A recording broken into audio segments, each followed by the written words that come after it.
어렸을 때부터 영화나 TV의 주 배경지로 자주 접한 뉴욕은 내게 환상이 되었고, 어른이 된 후 뉴욕 비행기표 특가를 보자마자 질렀다.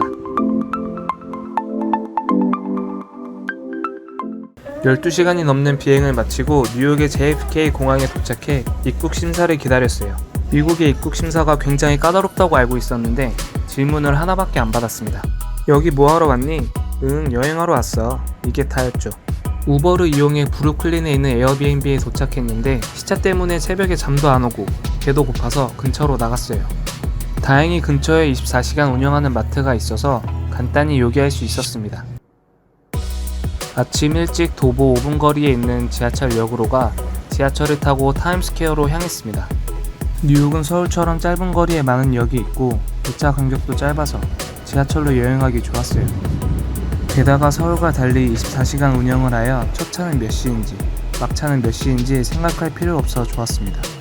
하지만 더럽고 안전문 없고 왠지 모를 무서움은 단점이었죠. 가장 먼저 향한 곳은 매년 4천만 명 이상의 관광객들이 찾는다는 타임스퀘어입니다. 영화나 TV에서만 보던 휘황찬란한 대형 간판들이 시선을 사로잡았어요. 타임스퀘어는 연말이면 볼드랍을 보러 많은 사람들이 찾고 카운트다운을 하며 새해를 맞이하는 세계적인 명소입니다. 이렇게 많은 회사들이 이곳에 광고를 쏟는 이유는 매일 300만 명 이상의 사람들이 타임스퀘어 지역을 통해 걸어다니기 때문이에요. 원조 뮤지컬의 거리인 브로드웨이에는 연일 최고의 공연들이 펼쳐지고 있습니다. 아침은 진짜 뉴요커의 발길이 끊이지 않는다는 토스티스로 갔습니다. 매장 안에 들어서니 식사 공간이 협소했고 대부분 테이크아웃을 하기 위해 기다리는 뉴욕 맨해튼 직장인들인 것 같았어요. 토스트에 베이글, 랩커피 등 아침 식사로 제격인 메뉴들이 줄지어 있었습니다. 다양한 재료들을 골라 먹을 수 있는 구조였어요. 저는 직원의 추천으로 베이컨에 계란, 토스트, 아메리카노를 먹었는데 베이컨은 좀 작고 계란은 부드럽고 무지 맛있었습니다. 역시 미국답게 양은 너무 많아서 다는 못 먹겠더라고요. 한국에서는 잘 먹는 편에 속했는데도 말이죠. 저렴한 가격에 뉴요커의 아침을 책임지는 토스티스는 별점 3점 드릴게요. 관광객을 위한 2층 버스 광고에 신라면이 딱! 뉴욕의 센트럴파크를 말 타고 순찰하는 기마 경찰들의 모습입니다. 센트럴파크의 명물이면서 동시에 공원 내의 치안을 담당한다고 해요. 실제 말이 끄는 마차를 타고 센트럴파크를 둘러보는 마차 투어도 할 수 있는데요. 독특한 경험일 수는 있지만 가격이 비싼 편이라 저는 자전거 투어를 하기로 결정했습니다. 센트럴파크 근처에 자전거나 롤러브레이드를 빌려주는 가게가 여러 군데 있었어요. 그중 한 군데에서 자전거를 빌려 센트럴파크로 직행했습니다. 11월 말 쌀쌀하고 흐린 날씨에도 많은 분들이 조깅을 하고 있었어요. 센트럴파크는 150년 동안 원형 그대로 유지되고 있는 도심의 거대한 숲이에요. 대략 남북 4km, 동서 1km나 되는 넓고 큰 공원을 자로 잰 듯이 반듯하게 150년이 지난 지금까지 공원 조성 단계의 구획을 거의 원형 그대로 유지하고 있다는 사실은 가히 충격적이었습니다. 값비싼 대도시 한복판에 어떻게 이런 큰 공원을 갖춰놓을 수 있을까 놀라웠어요. 경제적인 비용 문제를 먼저 떠올리는 우리 사회의 관념으로는 솔직히 이해하기 힘든 부분이었습니다.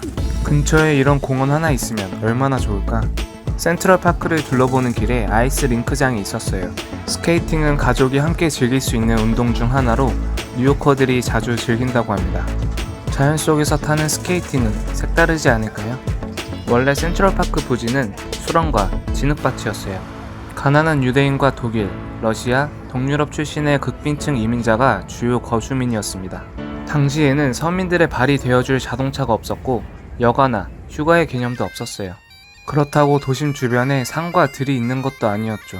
주변에는 한창 개발 중인 삭막한 도시화 풍경뿐이었습니다.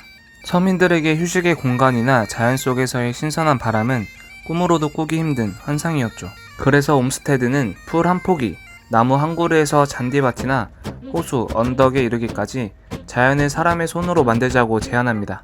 아무것도 없던 공터와 버려진 빈민가 주거지에 사람의 손길이 닿기 시작했어요. 돌을 고르고 나무를 심고 호수를 만들고 오솔길을 내고 잔디를 심었습니다. 그렇게 수십 년간 노력이 계속 이어졌고 그 결실이 센트럴파크예요. 인공적인 자연지대인 센트럴파크는 도시와 균형을 이루면서 야생 숲 같은 자연의 풍경을 자랑합니다. 갑갑한 도시에서 확 뚫린 개방감은 물론 무엇보다 중요한 질리지 않은 아름다움을 시민들에게 선사하고 있죠. 1800년대의 뉴요커들은 삭막한 공터에 언제 꽃필지 모를 희망의 씨앗을 뿌린 겁니다. 이제 그들의 후손들이 그 혜택을 톡톡히 누리고 있지만 후손들도 누리기만 하진 않아요. 공원 운영비 80%가 주변 고급 아파트 주민의 기부에서 나옵니다. 공원의 혜택에 기부로 답례하는 것이죠. 센트럴파크 안에 있는 테니스 코트의 모습입니다. 센트럴파크는 자전거 길이 굉장히 잘 되어 있어서 2바퀴나 돌았어요. 중간중간 뷰가 좋거나 멋진 곳이 있으면 자전거에서 내려서 쉬며 즐기기에 좋았습니다. 지금까지 도심에서 자연으로 최단 시간 탈출이라는 개념으로 만들어진 뉴욕 센트럴파크 투어였습니다.